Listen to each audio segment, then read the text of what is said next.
Hi students, कैसे हैं आप लोग। कोड एस्पायर के एजुकेशनल प्लेटफॉर्म पे आप सभी का एक बार फिर से स्वागत करता हूं।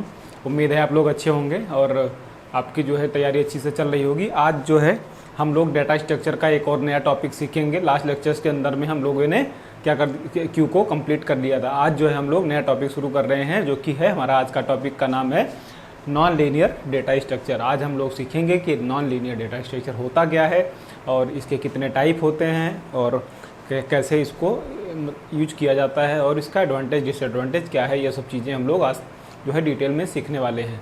वीडियो शुरू करने से पहले एक जो है इन्फॉर्मेशन आपको दे दूं कि जो डेटा स्ट्रक्चर है हमारा ये काफ़ी इंपॉर्टेंट है। खासकर जो है ये वाला पार्ट, मतलब इससे पहले वाला भी पार्ट काफ़ी इंपॉर्टेंट था, लेकिन अगर आप जो है बात करो जो है परसेंटेज की, तो अगर 50% जो है वो है तो 50% आप मान के चलो ये भी जो है पार्ट रहेगा नॉन लीनियर डेटा स्ट्रक्चर। क्योंकि जो है सबसे ज़्यादा जो नॉन लीनियर डेटा स्ट्रक्चर है वो हमारा इंटरव्यू के अंदर में पूछा जाता है।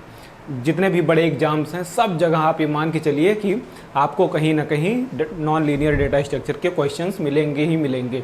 और इसका सबसे बड़ा एडवांटेज क्या होगा, अगर आप यहाँ से अच्छे से पढ़ लेते हैं या कहीं से भी अच्छे से पढ़ लेते हैं तो आपको किसी भी इंटरव्यू में कभी भी कोई प्रॉब्लम नहीं होगी। और अगर आपको कोई प्रॉब्लम नहीं है तो आपकी जो जॉब लगेगी, हाई पेइंग जॉब लगने की संभावना सबसे ज़्यादा होती है, क्योंकि आपको ये चीज़ें अगर आती हैं तो आपको कोई रोक नहीं सकता। इंटरव्यू में जो इंटरव्यूअर होता है वो बेसिकली क्या चेक करता है, आपका माइंड सेट चेक करता है कि आपको चीज़ें अच्छे से आती हैं या आपको कॉन्सेप्ट चीज़ें अच्छे से आता है या नहीं आता है, राइट। तो इस वजह से इसको हमें पढ़ना बहुत ज़रूरी है। क्लियर। तो अब जो है हम लोग इसको आगे बढ़ते हैं। जो भी स्टूडेंट क्या कहते हैं जिनको कहीं भी कोई डाउट होता है तो आप लोग अपना क्वेश्चन कमेंट बॉक्स में ड्रॉप कर सकते हैं। क्लास के बाद उसको पूरा कोशिश करेंगे कि आपका आंसर दिया जाए। ठीक है, हम लोग आगे बढ़ते हैं। तो आज का जो हमारा टॉपिक है वो है नॉन लीनियर डेटा स्ट्रक्चर। तो हम लोग इसको सबसे पहले समझते हैं कि नॉन लीनियर डेटा स्ट्रक्चर होता क्या है। क्लियर है। तो जैसा कि हम लोग यहाँ पे देख सकते हैं डिफिनेशन, आप डिफिनेशन देख लीजिएगा। मैं इसको रिपीट नहीं करूँगा ज़्यादा से ज़्यादा, क्योंकि ये बस एक आपके लिए नोट्स मैंने तैयार किया हुआ है। ये आपको सारा नोट्स जो है डिस्क्रिप्शन लिंक के अंदर में मिल जाएगा। मैं आपको कोशिश करूँगा कि इन सब चीज़ों को आसानी से समझाया जाए, ताकि जो है आप जो है उसका प्रोग्राम लिख सकें और अपने लाइफ में जब भी कभी कोई इंटरव्यू देने जाते हैं तो उसका यूज अच्छे से आप लोग कर सकें। क्लियर। तो हम लोग आगे बढ़ते हैं। तो basically non linear data structure क्या होता है, सबसे पहले हम लोग इसको समझते हैं।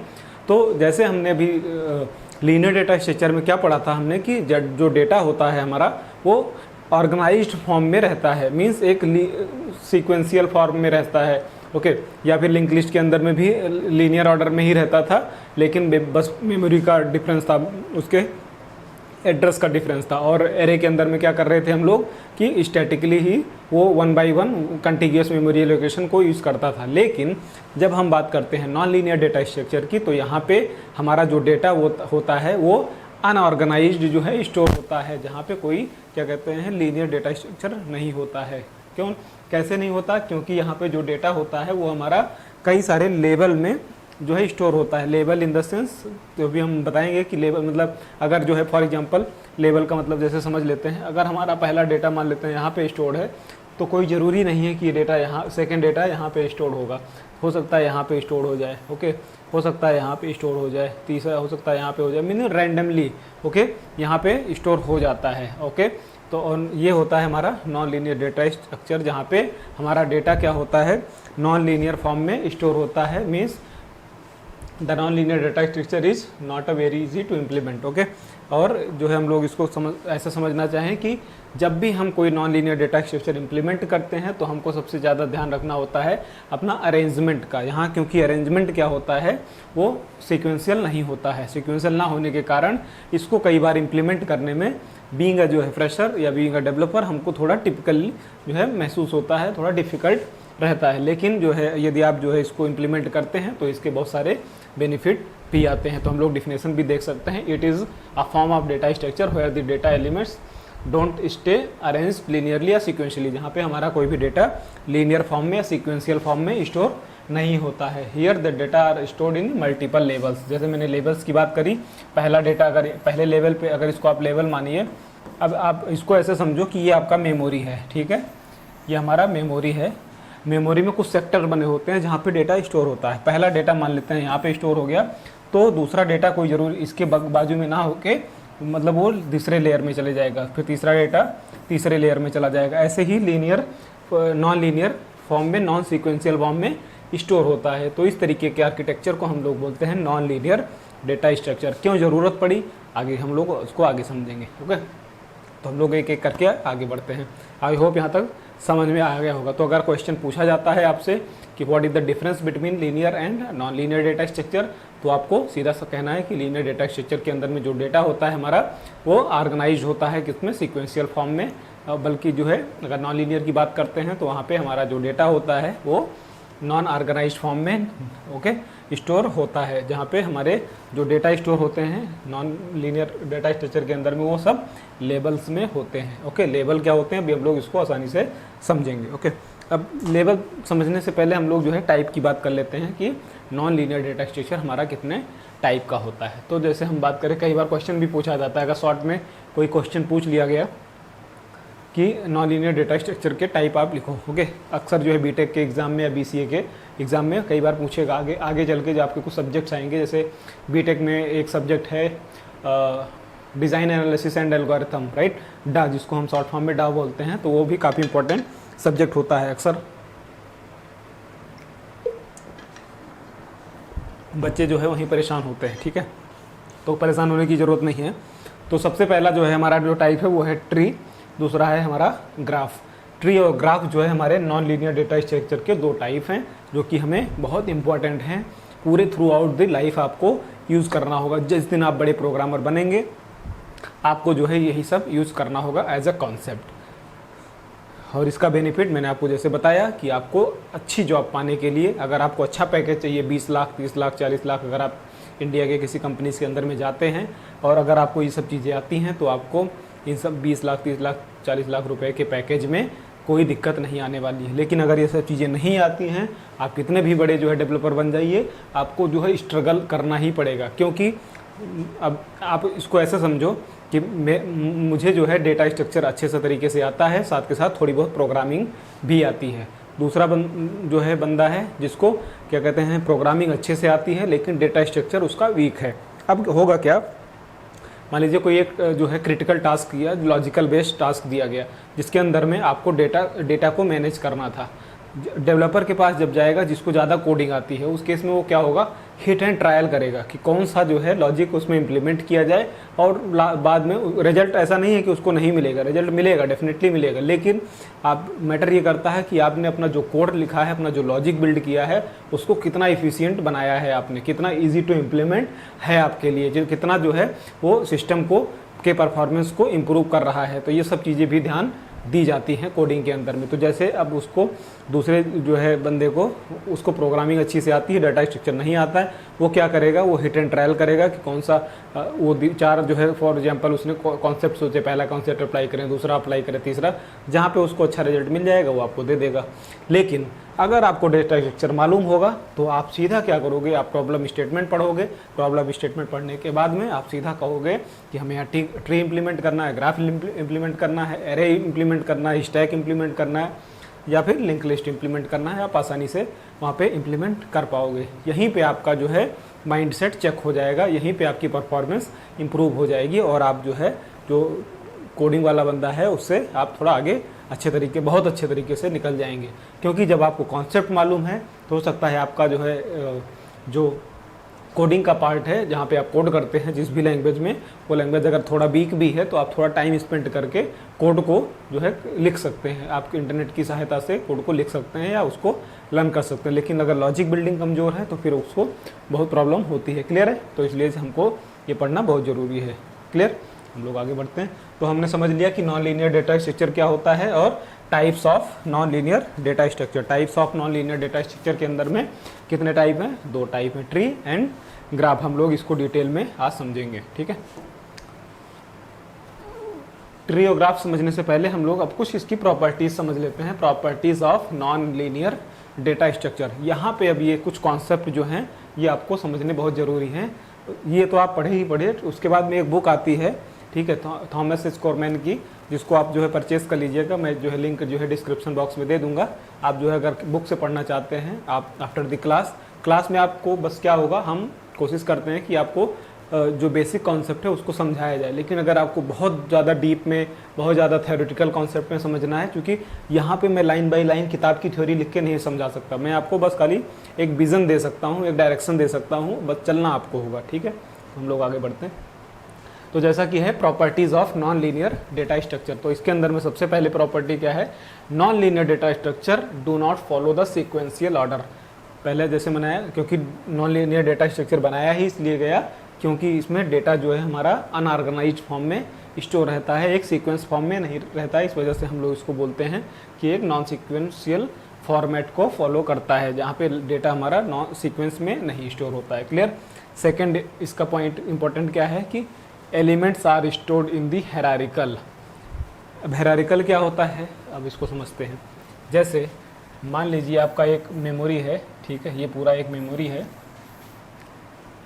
ठीक है, जिसमें एक डेटा हमारा कहीं स्टोर हुआ, दूसरा डेटा आया वो स्टोर हो गया, तीसरा डेटा आ गया वो स्टोर हो गया, ऐसे चौथा डेटा आ गया वो स्टोर हो गया, ऐसे पांचवा डेटा आ गया वो स्टोर हो गया। अब यहाँ पे कुछ मालूम नहीं है कि डेटा किस तरीके से स्टोर्ड है। ठीक है, अब होगा क्या कि जब भी हमने डेटा स्टोर किया है तो ठीक है, तो ये क्या है, डेटा जब आपस में एक दूसरे से कनेक्टेड होंगे किसी ना किसी माध्यम से। ठीक है, तो जहाँ पे भी ये क्या कहते हैं हमारा मेमोरी में डेटा स्टोर होता है और उस लेवल जितने क्या कहते हैं मल्टीपल लेवल्स में डेटा स्टोर होता है, उसी आर्किटेक्चर को हम लोग क्या बोलते हैं, हायरार्किकल आर्किटेक्चर। मीन एक लाइन में ना होके वो डिफरेंट सेक्टर में स्टोर होते हैं, डिफरेंट लेवल्स में होते हैं। जहाँ पे लेवल्स की बात आती है उसी आर्किटेक्चर को हम लोग क्या बोलते हैं, हायरार्किकल ऑर्डर बोलते हैं। ठीक है, जहाँ पे एक हायरार्की बन जाती है, जैसे dictionary.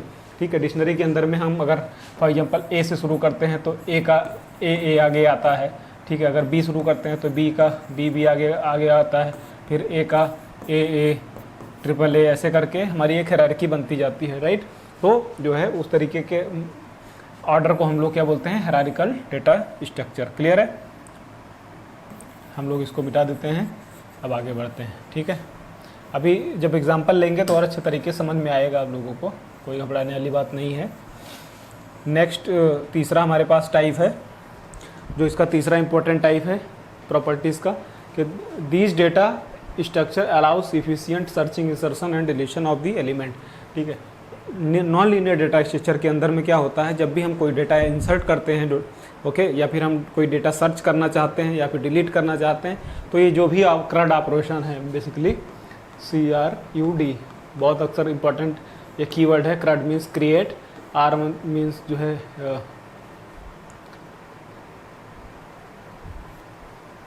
Repeat, right, okay, create, right, update, delete.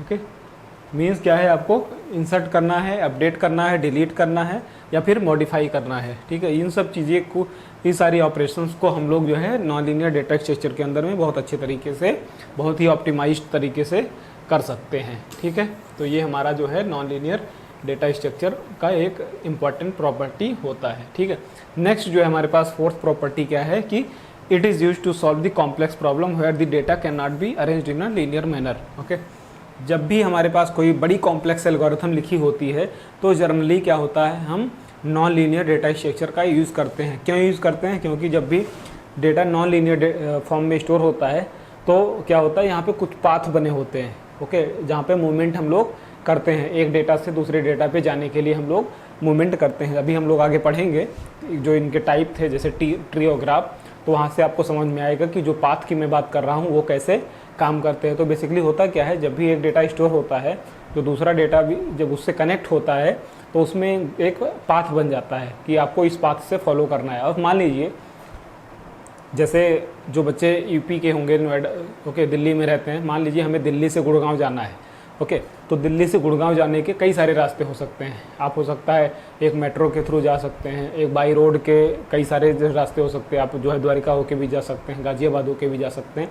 इस तरीके से बहुत सारे रास्ते हो सकते हैं जो है दिल्ली से गुड़गांव जाने के लिए। लेकिन अब यहाँ पे क्या होगा कि आपको क्या चुनना है, सबसे इफ़िशिएंट रास्ता चुनना है, सबसे बेस्ट रास्ता चुनना है। उसके अंदर में भी आपको डिफरेंट क्या कहते हैं लोकेशन से होके गुजरना पड़ेगा, डिफरेंट चौराहे से होके गुजरना पड़ेगा। लेकिन अल्टीमेटली आपको क्या अचीव करना है कि आपको एक प्रॉपर कनेक्टिविटी चाहिए, जहाँ से आप जो है अपने रूट से, अपने सोर्स से आप कहाँ पहुँच सकें, गुड़गांव पहुँच सके अच्छे तरीके से। किसी भी लोकेशन पे आपको जाना हो, मान लीजिए आप कहीं पे हैं, आपको कहीं पे जाना है, किसी स्थान पे जाना है, तो क्या होगा, जब आप जो है ट्रैवल कर रहे होंगे, ट्रैवल करने के लिए क्या चीज़ें ज़रूरी हैं, एक कहाँ से जाना है, ठीक है, आपको ये मालूम होना चाहिए, मीन्स आपका रूट, आपका जो है ओरिजिन कहाँ से है वो आपको जानना चाहिए, साथ के साथ में कहाँ पे जाना है ये आपको डिसाइड हो गया।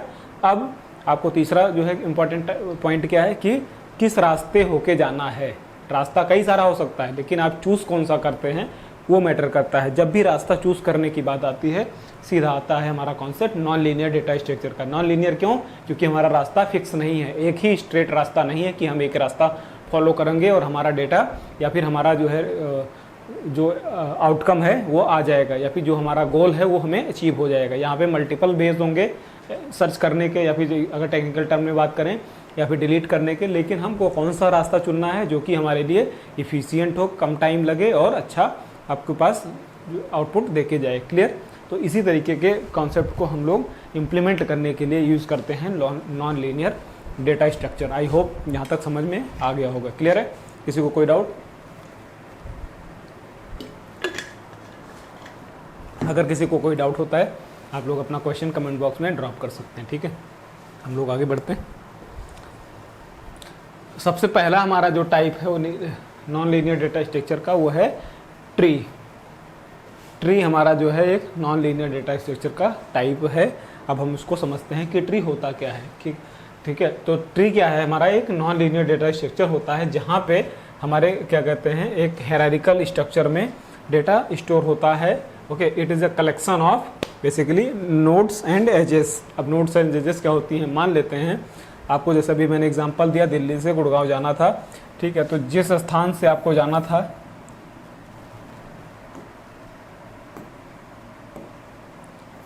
जिस स्थान से आपको जाना था, जिस प्लेस से आपको जाना था, वो उस प्लेस को हम लोग बोलते हैं टेक्निकल टर्म में रूट नोड। ठीक है, उसको हम बोलते हैं रूट, जहाँ से आपको जाना है। या फिर जनरली आप ऐसे समझो, आपने कोई पेड़ देखा होगा, राइट? आपने कोई भी ट्री का एग्जांपल ले लीजिए, जैसे मैं मैंगो का एग्जांपल लेता हूँ। ठीक है, आम का पेड़ सबने देखा होगा। आम का पेड़ क्या होता है, सबसे पहले क्या होती है, उसकी एक रूट होती है। ठीक है, जहाँ से वो पैदा होता है, जहाँ से वो उसका जो है जीवन चलता है। ओके, अगर हम रूट काट देते हैं तो हमारा पेड़ भी ख़त्म हो जाता है, इसलिए रूट बहुत ज़रूरी है। तो ऐसे ही यहाँ पे डेटा के लिए हमारा जहाँ से शुरू होता है हम उसको क्या बोलते हैं, रूट। आप जो है अब रिलेट कीजिए कि डेटा है और आप जो है पेड़ के जड़ के पास बैठे हैं।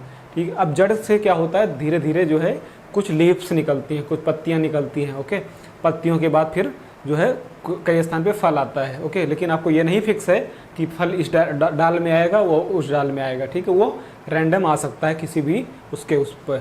ठीक है, तो वैसे ही यहाँ पे जब भी डेटा हमारा क्या कहते हैं स्टोर हुआ एक पोजीशन पे, ओके, उस पोजीशन को हमने नाम दिया root node. Okay, root node. और दूसरा मान लेते हैं एक दूसरा नोड डेटा आया हमारे पास सी, जो है एक पोजीशन पे और स्टोर हुआ है। अब क्या हुआ, रूट से कनेक्टिविटी चाहिए, तो उसकी इस तरीके की कनेक्टिविटी को हम लोग बोलते हैं एज। एज बोलते हैं। ठीक है, एज के थ्रू हम लोग क्या करते हैं, एक नोड को दूसरे नोड से कनेक्ट करते हैं। और जो डेटा होता है हमारा, जो डेटा होता है इसको हम बोलते हैं नोड।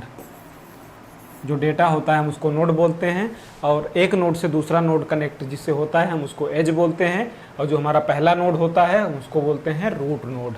पहला जो हमारा नोड होता है उसको हम रूट नोड बोलते हैं। ओके, और रूट नोड जिस पोजीशन पे स्टोर होता है हम उसको हम बोलते हैं लेवल 0। ओके, उसके बाद दूसरा नोड जो है जिस लेवल पे स्टोर होता है उसको हम बोलते हैं लेवल 2। ओके, तीसरा नोड जिस स्टोर पे स्टोर होता है लेवल 3 बोलते हैं। 0 से अगर शुरू करो तो 0 1 2 हो गया, और 1 से शुरू कर रहे हो 1 2 3।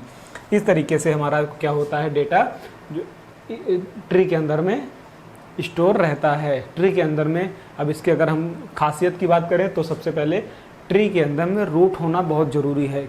कोई भी पेड़ आप अगर रिलेट करेंगे पेड़ से, आम के पेड़ से, कि कोई भी पेड़ बिना जड़ के सर्वाइव नहीं कर सकता, वैसे ही डेटा के अंदर में जब भी हम पहला डेटा हम इंसर्ट करेंगे, बिन अगर कोई भी डेटा नहीं है मीन्स आपका ट्री एग्जिस्ट नहीं करता है, आपका non linear data structure exist नहीं करता है। लेकिन अगर आपके पास एक डेटा है तो वो डेटा सबसे पहले किस पोजीशन पे होगा, रूट पोजीशन पे होगा। ओके, उस या फिर ओरिजिन पोजीशन पे, जिसको हम नाम देते हैं रूट। मीन्स किसी भी ट्री के अंदर में जो डेटा स्टोर होता है सबसे पहला वो कहाँ पे स्टोर होता है, अगर क्वेश्चन पूछा जाता है रूट नोड पे। ओके, और दूसरा डेटा जहाँ पे स्टोर होता है उसको पहले नोड को किससे कनेक्ट करते हैं हम लोग, एजेस के थ्रू कनेक्ट करते हैं। जो ये लाइन देखते हो इसको हम बोलते हैं एज, ओके, या ये लाइन हम जो देख रहे हैं इसको हम बोलते हैं एज। अब हम लोग इसको और थोड़ा बेहतर तरीके से समझते हैं।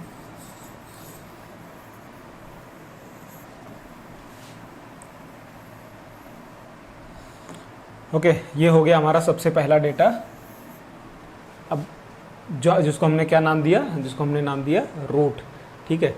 अब ऐसा भी हो सकता है, कई बार ऐसे आपके पास केस आएंगे, आपका रूट तो बन गया लेकिन उसके और एलिमेंट्स नहीं बने, ओके। तो ऐसा भी हो सकता है कि आपने एक डेटा तो बना दिया, जिसको हम फॉर एग्जांपल अगर जैसे माने ए, ओके, तो ये क्या हो गया, हमारा रूट हो गया, लेकिन इसकी कोई एज नहीं है, इसके और कोई सब डेटा नहीं है। तो ऐसा भी हो सकता है। तो ये क्या होता है, सिंगल नोड ट्री हो जाएगा, जिसके अंदर में केवल रूट नोड ही हो सकता है, ओके, रूट नोड हो सकता है। अगर रूट नोड के अलावा और एलिमेंट आते हैं तो हम क्या बोलते हैं इसको, ऐसे और नोड भी हम लोग इंसर्ट कर सकते हैं। तो जो सबसे लास्ट एलिमेंट होता है किसी भी ट्री के अंदर में, हम इसको बोलते हैं लीफ नोड। इसको हम क्या बोलते हैं, लीफ, LEF नोड, ओके। ये क्वेश्चन पूछा जाता है, लीफ नोड कौन से होते हैं, जो सबसे लास्ट में होते हैं, ओके। और अब यहाँ पे दूसरी चीज़ हम लोग ऐसे समझते हैं, जो पहला नोड होता है रूट नोड, इसको हम बोलते हैं पेरेंट, इसको हम बोलते हैं पेरेंट। टेक्निकल टर्म्स में हम इसको क्या बोलते हैं, पेरेंट्स, ओके। और रूट नोड से जो कनेक्टेड नोड होते हैं इसको हम बोलते हैं चाइल्ड, इसको हम क्या बोलते हैं, चाइल्ड, राइट। पेरेंट नोड हमारा रूट नोड, पेरेंट नोड से कनेक्टेड नोड, ये भी हमारा क्या हुआ, ये भी हमारा क्या हुआ, चाइल्ड हुआ। इसको मिटा के मैं फिर से लिख दे रहा हूँ, ठीक है, ताकि जो है आपको चीज़ें अच्छे तरीके से समझ में आए।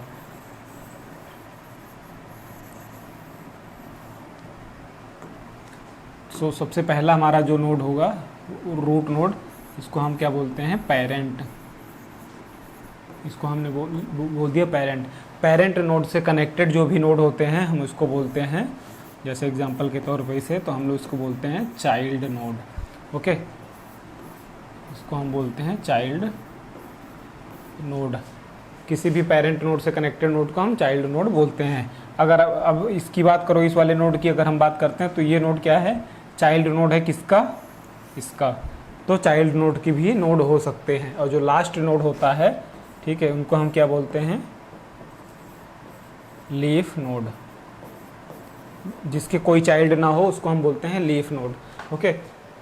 तो आई होप यहाँ पे समझ आ गया होगा आपको। अब यहाँ पे अगर हम बात करते हैं ट्री की डिफिनेशन, कोई आपसे कहे लिखने को, तो ट्री क्या है, ट्री एक ऐसा नॉन लीनियर डेटा स्ट्रक्चर है जिसके अंदर में डेटा हमारा क्या बोलते हैं, पेरेंट और चाइल्ड के ग्रुप में स्टोर रहता है, ओके। और ऐसा भी हो सकता है कि किसी नोड के चाइल्ड ना हो, ओके। अगर चाइल्ड नहीं है तो कोई बात नहीं, उसका जो पहला नोड होगा वो सिंगल नोड होगा, उसको हम पेरेंट नोड बोलेंगे, ओके। तो इस तरीके के इस पूरे ट्री को हम लोग क्या बोलते हैं, एक ट्री बोलते हैं, ओके।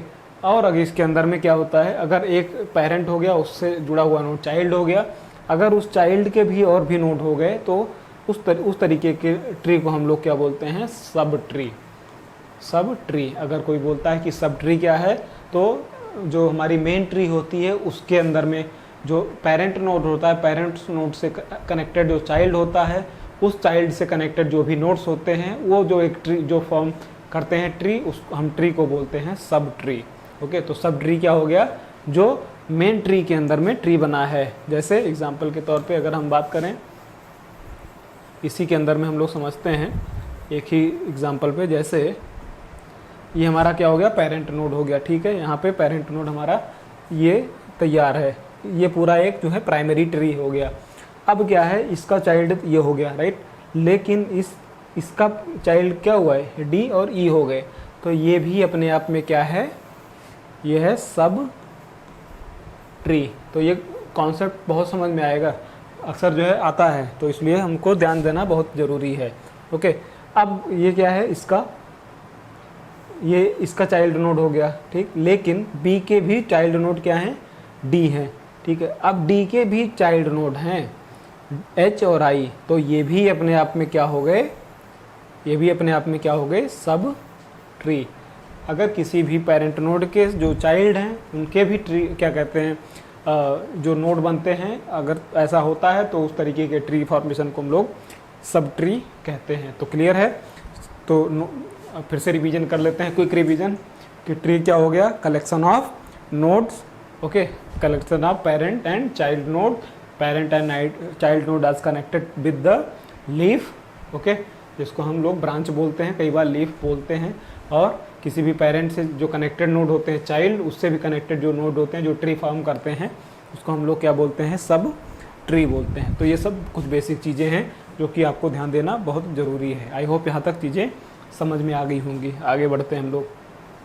अब हम लोग कुछ की पॉइंट्स समझते हैं, ओके, की points about the tree data structure, जिसमें हमारे पास कुछ सारे टर्म्स लिखे जाते हैं जो अगर जो बीटेक के स्टूडेंट होंगे, अक्सर आपके एग्ज़ाम के अंदर में 20 नंबर के क्वेश्चन में, या फिर बीसीए के स्टूडेंट होंगे उनके आगे सब्जेक्ट मिलेगा।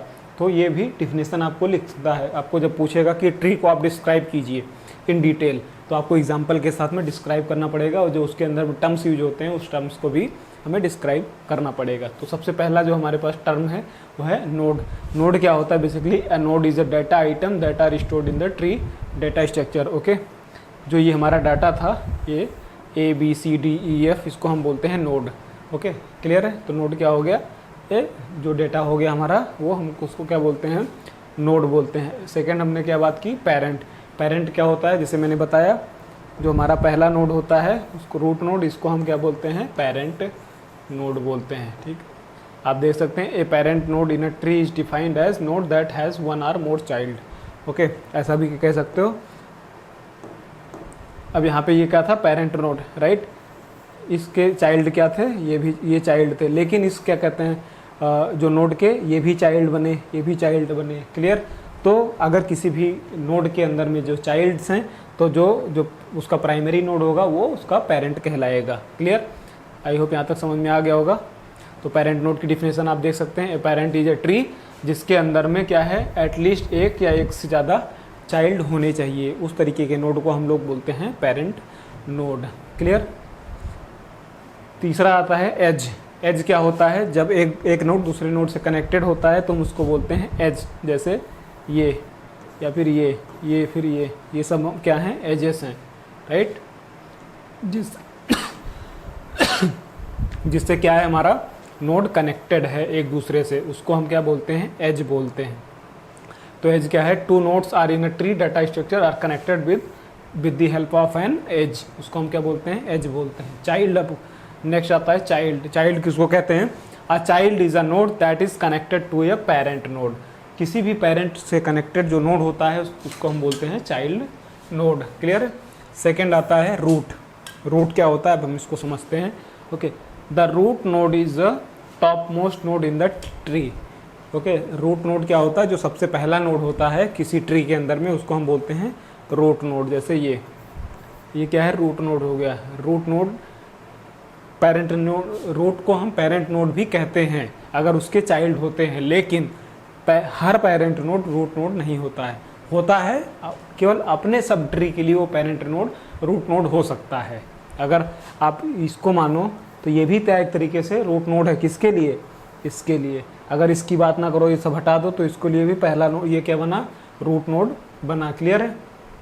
तो यही बात कर रहे हैं यहाँ पे हम लोग कि जो रूट नोड क्या होता है हमारा, the root node is the top most node in the tree, okay. Next आता है लीफ। अब लीफ क्या होता है, a leaf node in the tree data structure that does not have any child node, okay. तो leaf node जैसे मैंने बताया कि किसी अगर लास्ट नोड है जिसके कोई चाइल्ड नहीं है, उसको हम क्या बोलते हैं, लीफ नोड। जैसे एग्जांपल के तौर पे अगर एच की बात करें तो एच के कोई और नोड नहीं कनेक्टेड हैं, तो ये एच का हो गया हमारा लीफ नोड हो गया। ऐसे ही आई लीफ नोड हो गया, जे भी लीफ नोड हो गया, एफ भी लीफ नोड हो गया, जे भी लीफ नोड हो गया, क्लियर। तीसरा नेक्स्ट हमारे पास क्या आता है, height. Height of the tree. कई बार क्वेश्चन आया है अक्सर कि किसी आपको एक ट्री दे देगा, उसकी हाइट निकालने को क्वेश्चन दे देगा, आपको पूछेगा कि इसकी हाइट बताइए आप। तो हाइट क्या होती है हम लोग वो समझते हैं। तो हाइट क्या होता है, the height of the tree is in the maximum number of the edges from the node of any leaf node, okay. कि किसी भी मान लो जो लीफ नोड है, लीफ नोड पे पहुंचने के लिए हम सबसे ज़्यादा मैक्सिमम नंबर ऑफ एज कितनी यूज कर रहे हैं। एग्जाम्पल के तौर पे जैसे हमारे पास रूट नोड ए है, हमको एच पे जाना है, तो एच के लिए हम जाने के लिए क्या करेंगे, 1 2 3 3 जो है एज हमने यूज किया कहाँ पे जाने के लिए, एच पे जाने के लिए। ओके, वैसे ही अगर हम बात करें जे पे जाने के लिए क्या करेंगे, कितने एज होंगे, 1 2 3, यहाँ पे भी 3 एज हो गए। अगर आई पे जाने की बात करें तो क्या होगा, 1 2 3, यहाँ पे भी 3 हो गए। अगर हम जी पे जाने की बात करें तो कितने हो गए, 1 2। ओके, तो यहाँ पे 2। ओके, अगर एफ पे आने की बात करें रूट नोड से तो 1 और 2, तो 2 एज हो गई। तो मैक्सिमम एज कितनी है, 3। तो इसकी हाइट क्या हो गई, 3। अगर इसको हाइट बोलें, हाइट इसकी क्या हो गई, 3। तो किसी भी ट्री की हाइट क्या होती है, लीफ नोड तक पहुंचने के लिए जो मैक्सिमम नंबर ऑफ एज होती है उसको हम लोग बोलते हैं height of the tree. Clear. Now next हमारे पास क्या है, डेप्थ। ये भी बहुत क्वेश्चन पूछा जाता है कि डेप्थ, एक आपको ट्री देंगे, बोलेंगे कि इसका डेप्थ आप निकाल के बताइए। तो डेप्थ क्या होता है, सबसे पहले हम लोग उसको समझते हैं। आई होप ऊपर के सारे पॉइंट्स आपको क्लियर हैं। किसी को कोई डाउट, कोई भी ऑनलाइन स्टूडेंट्स, अगर किसी को कोई डाउट होता है आप लोग तुरंत क्वेश्चन पूछिए यार, घबराने की ज़रूरत नहीं है, मैं आपके साथ हूँ, ठीक है। तो आपको घबराने की ज़रूरत नहीं है, जो भी आपके डाउट होंगे सारे डाउट आपके क्लियर किए जाएंगे। बस इंपॉर्टेंट ये है, यहाँ पे हम लोग बस इसीलिए मेहनत कर रहे हैं ताकि आपको कैरियर में ये सब चीज़ें जब आपको समझ यूज में आए तो आपको ये सब चीज़ें अच्छे तरीके से याद हों और आप अपने कैरियर को अच्छे से एक्सप्लोर कर सकें और आप अच्छे अच्छे पोजीशन पे जा सकें। क्लियर।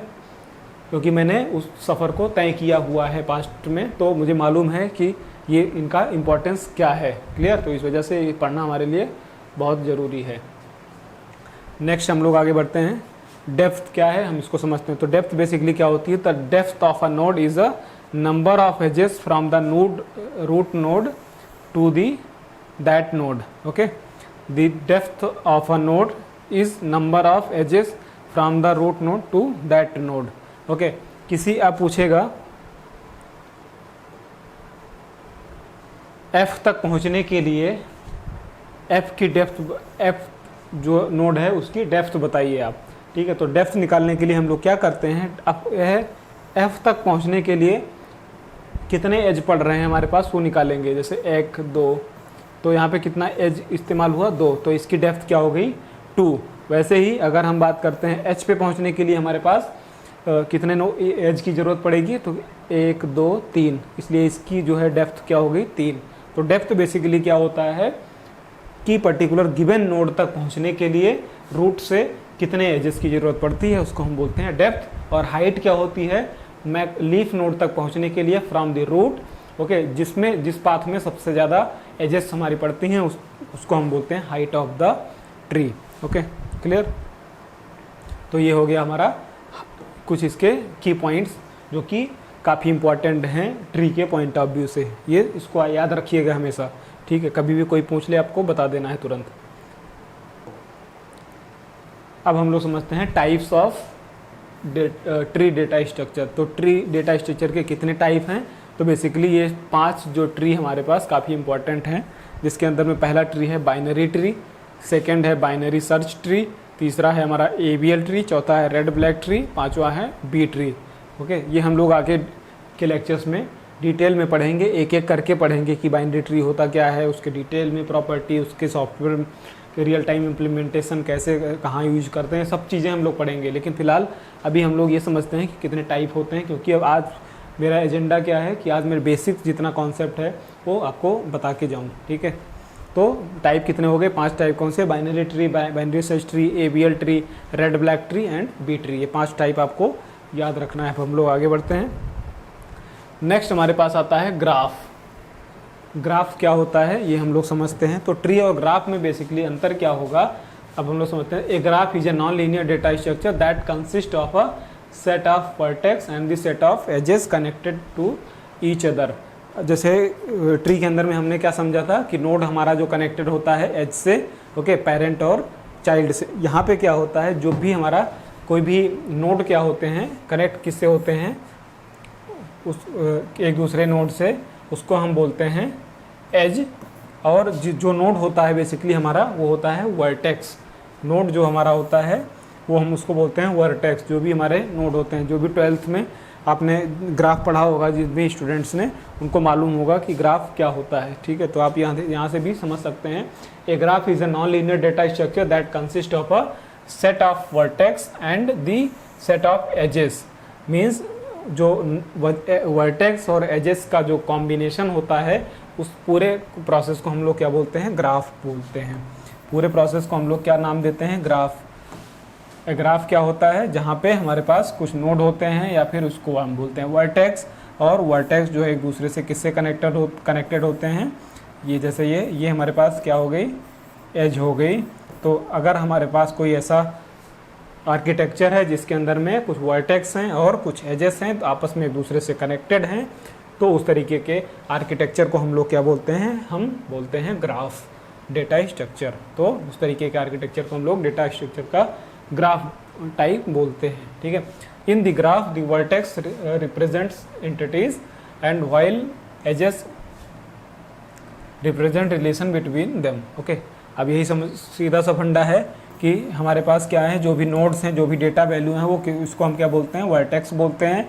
और एक नोड दूसरे नोड से कनेक्टेड होता है, हम उसको एज बोलते हैं। और ये जो पूरा कॉम्बिनेशन होता है, ये क्या होता है?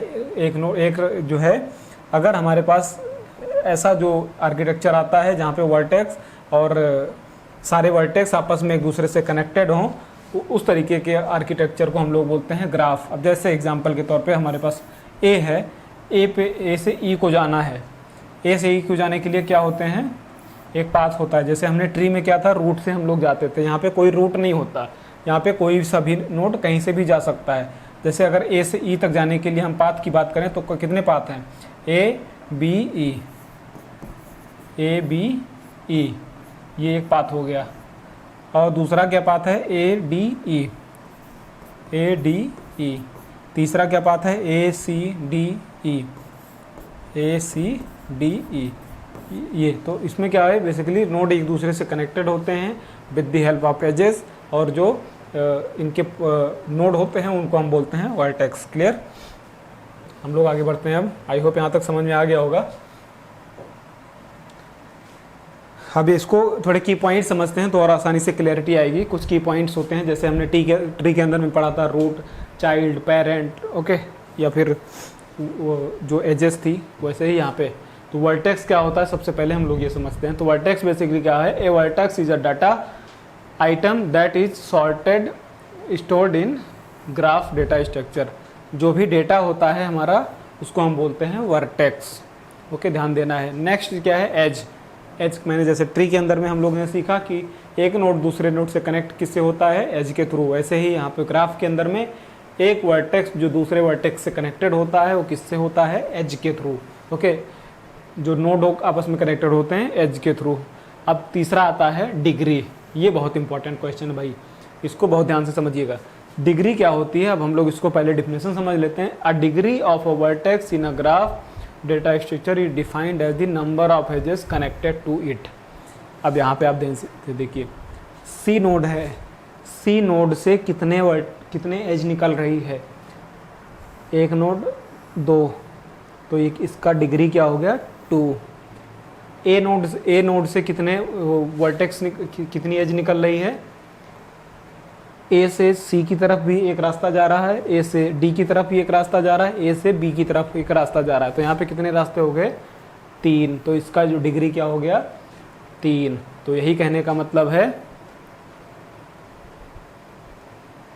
डिग्री क्या होती है? The degree of vertex in a graph data structure defined as number of edges connected to it. किसी भी जो वर्टेक्स होते हैं, किसी भी डेटा से कितने एज हमारे निकलते हैं, उसको हम बोलते हैं डिग्री। ओके, नेक्स्ट आता है हमारे पास वेट। वेट क्या होता है? वेट बेसिकली क्या होता है? The weight of an edge is numerical value is assign to the edge with respect to the cost and distance between the vertex. अब इसको समझते हैं। ये डिफिनेशन आपको यहाँ से हो सकता है कम समझ में आई हो, अब इसको हम लोग यहाँ से समझते हैं। अब जैसे ए से सी तक जाना था, तो ए से सी तक जाने के लिए मान लेते हैं हमारे अब ऐसे एग्जांपल समझिए, ये लखनऊ है, ये दिल्ली है। लखनऊ से दिल्ली जाने के लिए हमारे पास मान लेते हैं 300 रुपये लगते हैं। सिमिलरली ये लखनऊ से मुंबई तक जाने के लिए हमारे पास मान लेते हैं 1000 रुपये लगते हैं। ओके, अब सॉरी, अब ये देखो यहाँ से ए तक 1000 रुपये लग गए, लेकिन अब ए और बी के बीच में भी तो कुछ पैसा लगा होगा, मान लेते हैं यहाँ पे 200 लगा। ठीक है, तो बेसिकली कहने का मतलब क्या है, जब भी हमारा एक वर्टेक्स से दूसरे वर्टेक्स के बीच में कुछ गिवन वैल्यू दे देते हैं, उसकी कॉस्ट दे देते हैं, कॉस्ट से कुछ वैल्यू आ गई, लेट से ए से सी तक जाने के लिए 300 लगेगा, ए से बी तक जाने के लिए 100 लगेगा, ए से डी तक जाने के लिए 100 लगेगा। ठीक है, तो इसी को हम क्या बोलते हैं, वेट होते हैं, वेट। इसी को हम लोग बोलते हैं वेट। वेट क्या होता है, बेसिकली एक वर्टेक्स से दूसरे वर्टेक्स के बीच की कॉस्ट होती है, जो कि हमको निकालनी होती है, या फिर हम जो है कैलकुलेशन के थ्रू निकालते हैं, तो उसको हम क्या बोलते हैं, वेट। क्लियर, वेट क्या होता है, आई होप क्लियर हो गया होगा। नेक्स्ट क्या है, पाथ। पाथ आसान है, a path is a sequence of edges that connected two vertex in a graph. जैसे एग्जांपल के तौर पे, जैसे अभी शुरुआत में ही मैंने बताया, ए से ई तक जाने के लिए हमारे पास कितने रास्ते हैं, A B E, A C D E, A D E. तो ये हमारे पास कितने रास्ते बने, 3 रास्ते बने। ठीक है, तो ए से ई तक के जो रास्ते हैं वो हम उसको बोलते हैं पाथ। अब कौन सा पाथ लेना है, कौन सा पाथ नहीं लेना है, ये हमारा कॉम्प्लेक्सिटी डिफाइन करता है। तो आगे हम लोग जब पढ़ेंगे, इसकी कॉम्प्लेक्सिटी को डिस्कस करेंगे, तो आपको चीज़ें समझ में आएंगी कि इसका असल मतलब क्या है और इसकी कॉम्प्लेक्सिटी हम लोग कैसे निकालते हैं। क्लियर, आगे बढ़ते हैं। साइकिल, ये काफ़ी इंपॉर्टेंट क्वेश्चन है। ये भी बेसिकली ये सारे क्वेश्चन इंपॉर्टेंट है, तो इसलिए बहुत ध्यान से समझिएगा। साइकिल क्या होती है, a cycle is a path in a graph that starts and ends at the same vertex. Cycle क्या होती है, अब यहाँ पे समझते हैं। जैसे ए से हमने अपना शुरू किया रास्ता, ए से हम लोग कहाँ पे गए, ए से सी गए, सी से, जैसे ए से हम लोग सी गए, सी से डी गए, डी से ई गए, ई से बी आए, बी से फिर से ए पे आ गए। तो हमने क्या किया, एक साइक्लिक पाथ जो है फाइंड किया। तो चले ए से थे, आ गए ए पे, कई रास्ता घूम के। तो इस तरीके के हम जो सर्कल को बोलते हैं हम लोग साइक्लिक ऑर्डर बोलते हैं। इसी तरीके के आर्किटेक्चर को हम लोग क्या बोलते हैं, साइक्लिक ऑर्डर। तो साइकिल क्या होता है, cycle is a path. Cycle एक ऐसा पाथ होता है जहाँ पे हम किसी सोर्स से स्टार्ट करते हैं, किसी वर्टेक्स से स्टार्ट करते हैं, और अपना पाथ घूम के अपने सारे एजेस को कनेक्ट होते हुए, या फिर कोई एक पर्टिकुलर पाथ को कनेक्ट होते हुए हम लोग एक फिर से उसी स्टार्ट पॉइंट पे आ जाते हैं। तो उस तरीके के पाथ को हम लोग क्या बोलते हैं, साइकिल बोलते हैं। क्लियर, उस तरीके के पाथ को हम लोग साइकिल बोलते हैं। Next, type of graph data structure. ये भी काफ़ी इंपॉर्टेंट है। यहाँ पे जो है हमारे पास कितने टाइप हैं, हम लोग आगे डिटेल में पढ़ेंगे। तो टाइप बेसिकली पहला जो टाइप है वो है undirected graph. Undirected graph basically जैसे जो हमारे पास ये ग्राफ था,